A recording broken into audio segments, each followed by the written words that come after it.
Body Rockers, my name is Tyler and I just recently joined the BodyRock team to bring you healthy recipes at home. If you'd like more details on the recipe that we're cooking for the day, head over to the BodyRock website and there you can find out everything you need to know. Today we're going to be making fajitas. So today I'm going to start by making the fajita seasoning. I'm going to be using 2 teaspoons of onion powder, 2 teaspoons of paprika, need half a teaspoon of cumin, 1 teaspoon of garlic powder, half a teaspoon of sea salt, and a small bit of cayenne pepper. So there you have your homemade fajita seasoning without all the additives, preservatives, and sodium. So I have the water boiling in the back, and I've just mixed my fajita seasoning. So I'm gonna put about 1/3 of it on my chicken. So I am going to be baking my chicken today. I just find it makes it a little bit healthier than pan frying it, and it keeps the juice in. And I'm preheating the oven at 425. This is going to go in for 24 minutes. So today I'm going to use quinoa instead of rice in my fajitas. 2 cups of water for every 1 cup of quinoa. Just boil your pot of water and you're going to dump your quinoa in. You're going to reduce it to a simmer or low and cook it for about 15 to 20 minutes until it's finished. So I prefer to use quinoa over rice for multiple reasons. 1, it's a superfood, it's really good for you. 2nd, it's a complete source of protein because it has protein and a carbohydrate, meaning you're able to digest it better. If you prefer rice, you can absolutely use rice. So I'm cutting up peppers and onions to saute later to make your veggies. So I'm using a Spanish onion today. Again, this is all about personal preference. So to cut your onion, cut off both sides. From there, I find it way easier to peel that hard layer off that you really don't want to use. And then I cut long ways. That way, you're not having the pretty onion that caramelizes disappear into the vegetables when it shrinks. So you might notice that I have a ton of onions on my cutting board. That's okay, you won't kill people with your breath. Onions tend to shrink a lot when you cook them. So as much as it might seem like I'm cooking with a ton of them, they'll actually shrink down to about half of the size, so don't worry too much.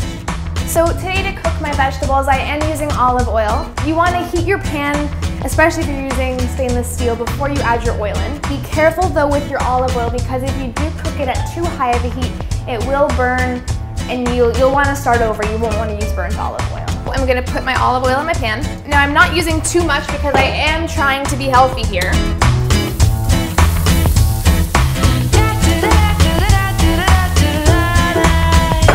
I'm going to save some of those vegetables until we're almost done, just so they're a little bit crispy. To make good caramelized vegetables, it'll take a good 20 to 30, even sometimes 40 to 50 minutes, depending on how low you want to cook your vegetables. So just take your time, be patient, don't give up, it's probably almost there. I promise it's worth it. About halfway through, when the vegetables are cooked, you're gonna add the rest of that fajita seasoning to the vegetables. That way, the liquid from the vegetables can soak up all that nice seasoning.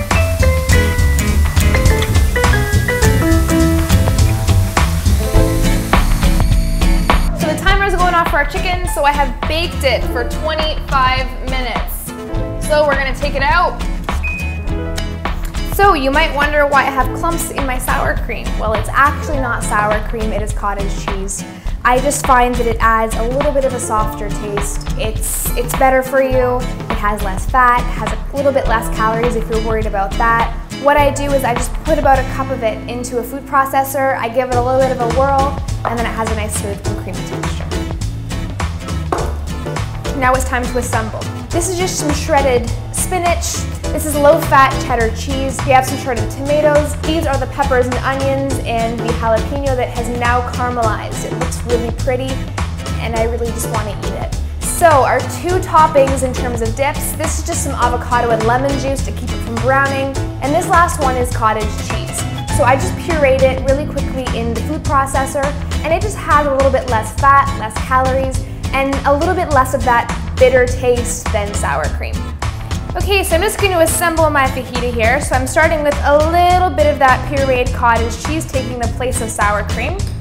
Next, we're gonna go with the avocado. So if you don't like cilantro, you don't have to put it in. If you don't want anything else other than the avocado, that's pretty much what you have here. So I'm just gonna use a little bit of cheese, a little bit of my spinach, maybe a little bit more of my spinach, tomatoes. I'm gonna go for some chicken. Now, if you want it cut thinner, go ahead and cut it however you want. I just find this easy to eat. And last but not least, I'm gonna take some of the really nice onions and peppers and just stick that right on top. Now, I do like mine a little bit spicy, and my hot sauce of choice is sriracha. So I'm just gonna put a little bit on top. Now, to fold, this is the tricky part. For those of you that haven't folded fajitas before, it's all about the tuck. So, you wanna tuck this back. From there, then you can roll, as long as you tuck the bottom in so nothing falls out. So, there you have it. This is my boyfriend, Joey. Hey guys. We run a personal training company together, and we really like to cook a lot. So I'm usually the one that cooks at home, so I brought him in today to try out my fajitas. So if you'd like more detailed instructions or just it written down just so it's all out there, check out the BodyRock post and give me your feedback. I'd love to know what you guys think. So enjoy my fajitas, guys. That's good.